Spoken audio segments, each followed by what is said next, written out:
Poštovani učenici, moje ime je Gordan Pihač i danas ćemo pričati o električnom potencijalu i naponu. Kao i u prijašnjem razmatranju električnog polja, koristit ćemo se analogijama koje smo naučili u prvom razredu u vezi, u ovom slučaju, gravitacijske potencijalne energije. Ako pogledamo zemljino gravitacijsko polje, prikazali smo jednu silnicu gravitacijskog polja i jakost gravitacijskog polja Zemlje opisujemo pomoću malog g, znači ubrzanja sile teže ili ubrzanja slobodnog pada. Pogledamo na nekoj visini h1 tijelo mase m koje se nalazi u gravitacijskom polju Zemlje. Znamo da na njega prema središtu Zemlje djeluje sila iznosa m puta g i da to tijelo na visini h1 ima gravitacijsku potencijalnu energiju mgh1. Kako se to tijelo približava površini Zemlje u nekoj drugoj točki, na njega i dalje djeluje sila istog iznosa u istom smjeru, ali se to tijelo sad nalazi na drugoj visini koju ćemo označiti sa h2, pa je njegova gravitacijska potencijalna energija iznosa mgh2. Pritom je sila teža, znači pri tom pomaku, sila teža obavila rad jednak razlici potencijalnih energija. Kad bismo uvrstili naše formule u gornji izraz, dobili smo da je obavljeni rad minus mg delta h. Primijetite da ovaj minus zbog toga što je delta h, ako oduzimate h2 minus h1 negativan broj, a rad mora biti pozitivan jer je sila teža djelovala u smjeru pomaka tijela. Kraće zapisano, rad, znači koji je sila teža obavila, je jednak negativnoj razlici gravitacijski potencijalne energije. Pokušamo sada analogno doći do izraza za električnu potencijalnu energiju. Promotrit ćemo dvije nabijene ploče, s time da gornja ploča je pozitivno nabijena, donja ploča je negativno nabijena. I znamo da između tih ploča se javlja električno polje, smjer silnica ide od plus prema minusu. Pogledajmo jedan pozitivni naboj koji se nalazi u tom električnom polju. Znači što se događa s njime? On se nalazi na nekoj udaljenosti d1 od donje ploče i na njega djeluje električna sila koja je jednaka iznosu tog naboja puta iznosu električnog polja. Vidite, budući da je to pozitivni naboj, da će se on gibati prema negativno nabijenoj ploči. Naravno, on u toj točki ima i električnu potencijalnu energiju koju ćemo označiti sa EEP1. Nakon nekog vremena, taj naboj se nađe u nekoj drugoj točki na visini D2. Na njega i dalje djeluje sila istog smjera, istog iznosa, ali je sada njegova električna potencijalna energija jednaka EEP2. Vidite da je ovo vrlo slično onom što smo promatrali kod gravitacijske potencijalne energije, pa i ovdje možemo zaključiti da će rad biti jednak negativnoj promjeni, u ovom slučaju električne potencijalne energije. Znači koristili smo se analogijom električkih i mehaničkih sustava. Pritom je vrlo važno uočiti sljedeće. Pozitivni točkasti naboj u točki 1, znači gdje je bio na udaljenosti D1 od donje ploče, ima veću električnu potencijalnu energiju nego u točki 2.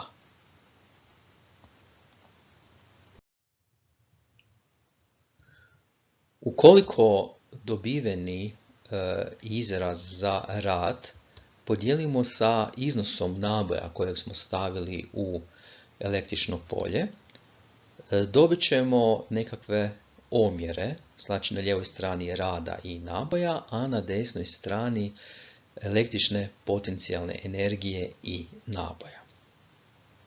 Omjer rada i tog nekakvog jediničnog ili probnog naboja, obično se tako zove takav naboj u literaturi, označimo sa U, a omjere električne potencijalne energije i tih naboja označimo sa grčko slovo Fi, pa dobijemo izraz U jednako Fi2 minus Fi1. Sad, što je u toj formuli što? U je električni napon, za tu fizičku veličinu nadam se da ste čuli, a Fi je električni potencijal. Znači, kako smo definirali električni potencijal, primijetite iz ovog našeg izvoda, kao omjer električne potencijalne energije koju neki naboj ima u toj točki i iznosa tog naboja. Koja će biti mjerna jedinica? Primijetite, budući da je napon jednak razlici potencijala, da i napon i električni potencijal imaju istu mjernu jedinicu. Vidite da će to biti Joule po kulonu, jer je tu omjer nekakvog rada ili energije kroz iznosa naboja, a Joule po kulonu u fizici nazivamo volt i to je vrlo vjerojatno mjerna jedinica za koju ste također čuli. Međutim, što ako nemamo dvije električki nabijene ploče? Što ako imamo dva točkasta naboja? Pogledajmo. Imamo naboj Q i u točki T1 naboj Q0 koji se nalaze na međusobnoj udaljenosti R. Ono što ćemo napraviti je pomaknuti naboj Q0 u točku T2, pa će sad udaljenost između naboja Q i Q0 biti R crtana. Ono što znamo da je rad jednak razlici električnih potencijalnih energija u te dvije točke i može se izvodima pokazati da je iznos rada ovaj koji piše na ekranu, nećemo ga pamtiti niti izvesti, to nadilazi naše znanje matematike u ovom trenutku. Međutim, ovaj izraz je dosta kompliciran i mi ga pokušavamo nekako prilagoditi, a to ćemo učiniti tako da ćemo pretpostaviti da smo ovaj naboj Q0, kad smo ga prebacili u točku T2, pomakli jako daleko od naboja Q, znači pišemo da R crtano ide u beskonačno.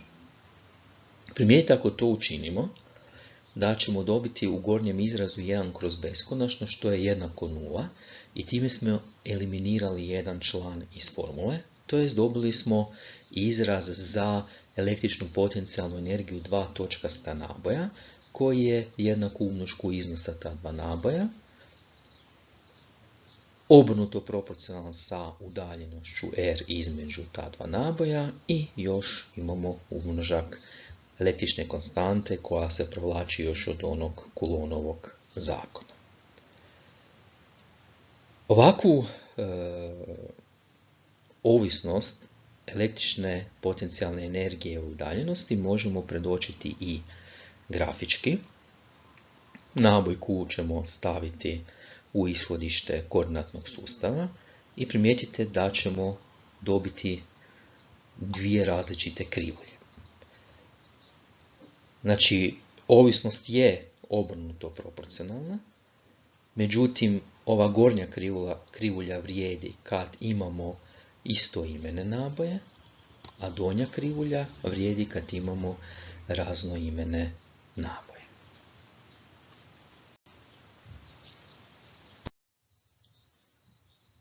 I odredimo sada električni potencijal točkastog naboja. Znači, ako formulu za električnu potencijalnu energiju podijelimo sa nabojem Q0, dobit ćemo na lijevoj strani omjer električne potencijalne energije i naboja, što znamo da je potencijal, a na desnoj strani će nestati ovaj član Q0, pa će formula za Φ biti jednaka K, znači električna konstanta, puta Q, znači iznos naboja, kroz R, gdje će R biti udaljenost od naboja. Primijetite da potencijal točkastog naboja ne ovisi o iznosu nekakvog drugog naboja kojeg stavite u blizinu prvog.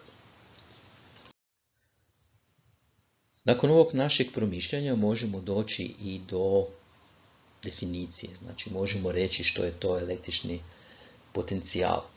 Električni potencijal se obično definira kao fizička veličina kojom se opisuje svojstvo električnog polja u nekoj točki tog polja. Ono što je važno primijetiti da on ne ovisi o naboju kojeg dovedete u to polje. Pogledajmo tu tvrdnju na jednom zadatku. Imamo zadatak koji glasi ovako. Naboj Q nalazi se u točki električnog polja u kojoj je iznos električnog potencijala Φ.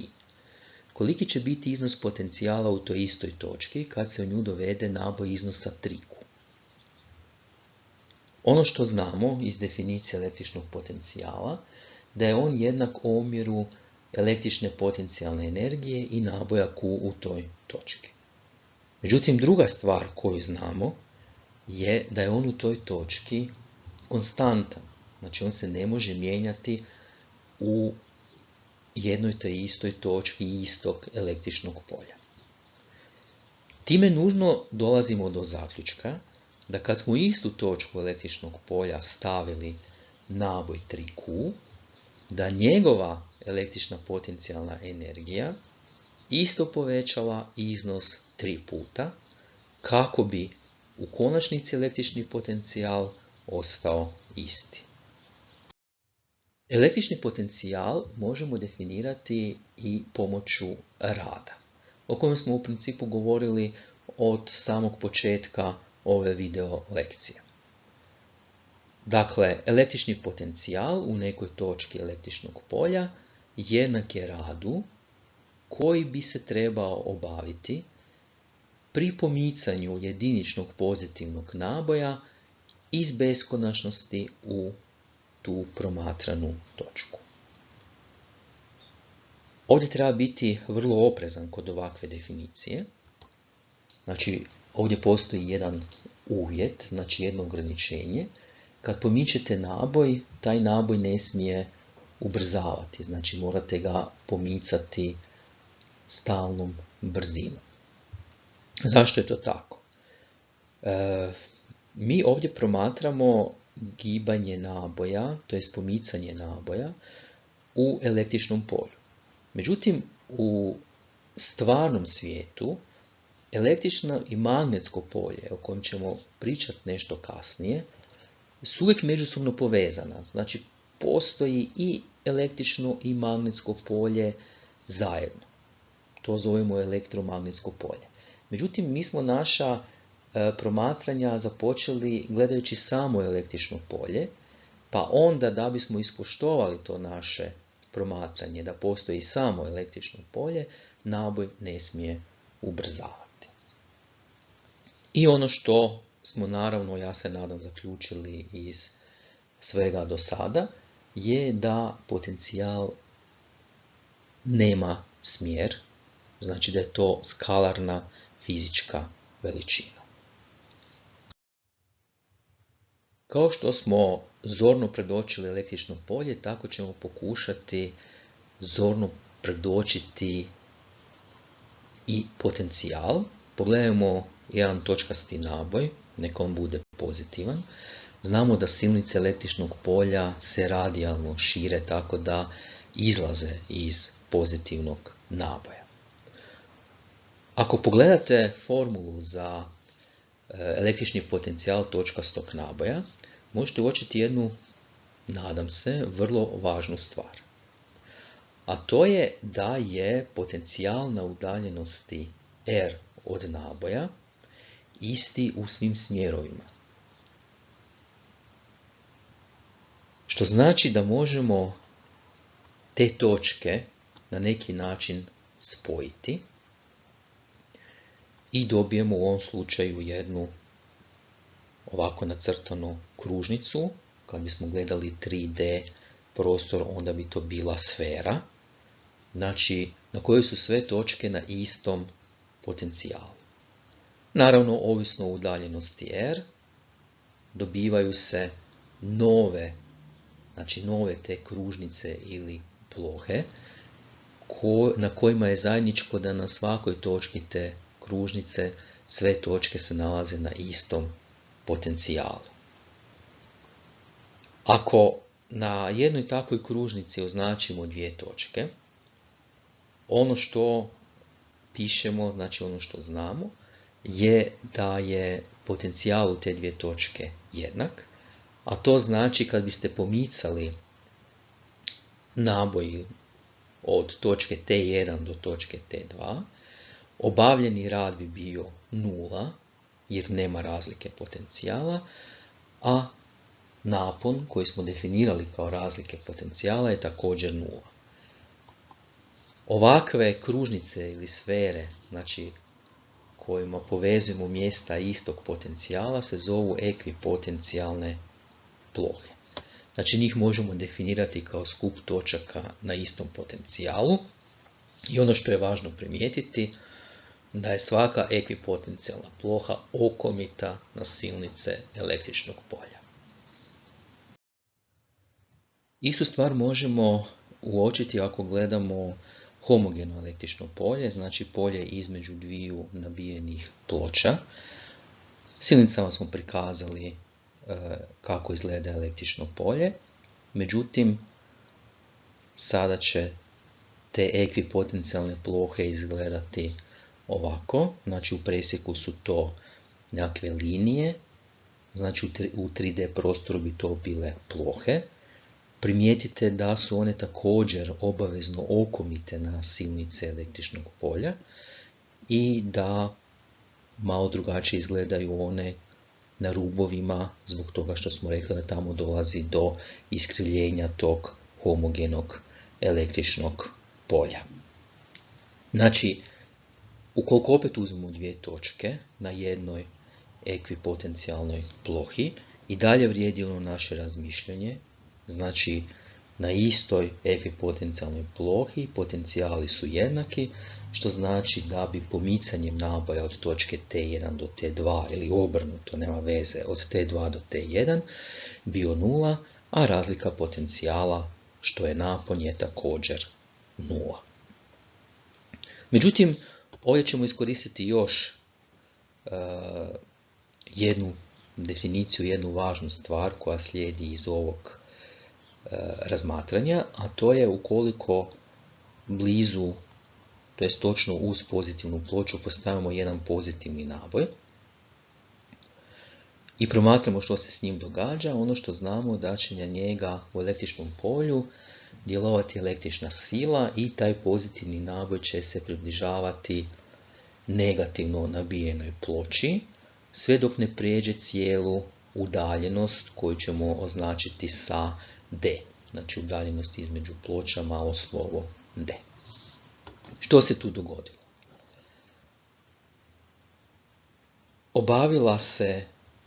Znači električna sila je obavila neki rad. Znamo da je rad jednak umnošku sile i puta. Znači rad je električna sila puta put. Već prije smo definirali da je iznos jakosti električnog polja jednak omjeru električne sile i tog naboja Q, i danas smo naučili da je napon omjer rada i naboja. Kada smo spojili ove tri formule u jednu, znači uvrstili to, dobili bismo jedan vrlo važan izraz, a to je da je iznos jakosti električnog polja, znači homogenog, jednak omjeru napona i udaljenosti D između ploča. Time smo dobili još jednu mjernu jedinicu za električno polje, koja, vidite iz formule, iznosi volt po metru. I za kraj vas pozivam da riješite jedan Kahoot kviz u vezi električnog potencijala i napona. Pin je na ekranu. Želim vam puno uspjeha u rješavanju kviza, a u sljedećoj video lekciji ćemo malo ponavljati dosad naučeno, znači o električnom polju, električnom potencijalu i naponu. Pozdrav svima!